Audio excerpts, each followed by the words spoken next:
Derrick Rose, I mentioned the 25 grand. Oh, yes. That's how much it cost him that he threw a pen across the court on Monday.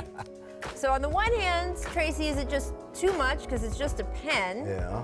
And I don't know if you remember this because we've never shown it a million times, but you. Who is that?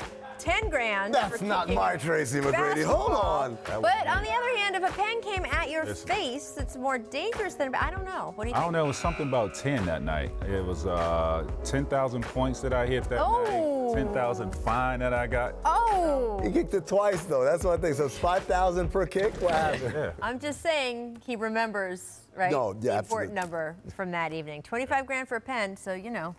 That's it. All right, keep that away from me. I can't afford it. We now go from the careless ink pen toss to the status of Pelicans big man number 1 pick Zion Williamson. Okay. I can't even defend that. Right. Pelicans Vice President David Griffin updating Zion's status and possible return date today. Here is what he had to say. Based on today's practice, which was not terribly intense because we're still somewhat of the walking wounded, we're going to continue to try to get him some reps in practice. We hope to have a slightly more intense practice on either the 17th or 19th. If all goes well from that, and assuming he is cleared by then, which he is not quite yet, our anticipation is he'll play his first game on the 22nd at home against San Antonio. All right, so the Pelicans have held him out for 2 months to recover from that injury in the preseason.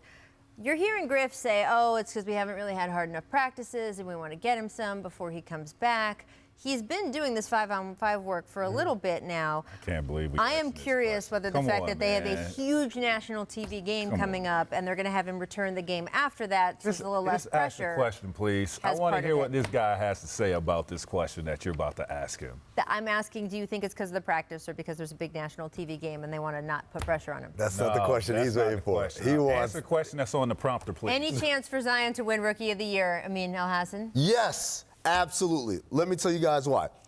Pelicans right now, you look at them, they're 14 seeds, oh, they're so far off. They're only 4 games out from the playoff picture. So if Zion were to return and put up numbers comparable to his preseason stats, that was 23 points, about 7 rebounds on 71% shooting from the field. Not necessarily that high, but just in that area.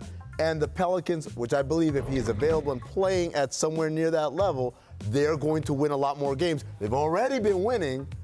I think there's going to be a legitimate conversation unless Memphis can keep up their winning ways. Because if they fall apart like young teams usually do. Hey, Tina, this is a day that you sit some white powder on it. Oh, man.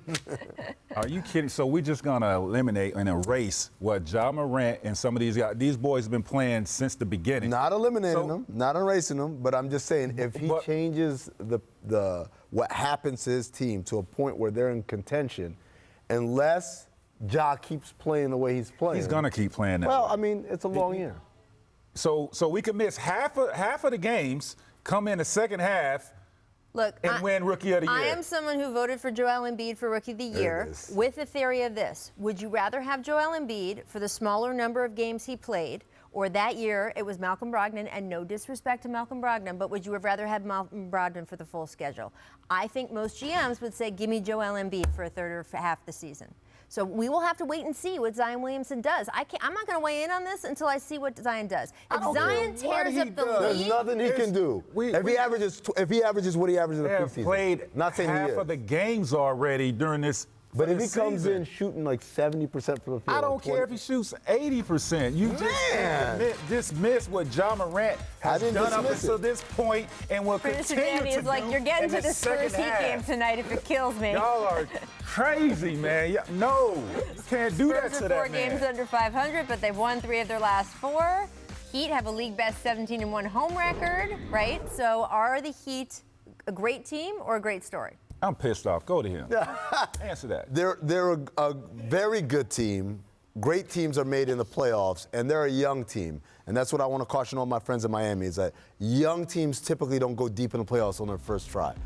Outside of Butler and Dragic, not much. We're going to have to see, would you want Ja Morant for the full season, or would you want Zion for a half a season? We don't know yet. We don't know. Which way is the basket? It's that way now. I don't care. Thanks for watching ESPN on YouTube. For highlights and analysis, check out the ESPN app And for live streaming and premium content, check out ESPN Plus.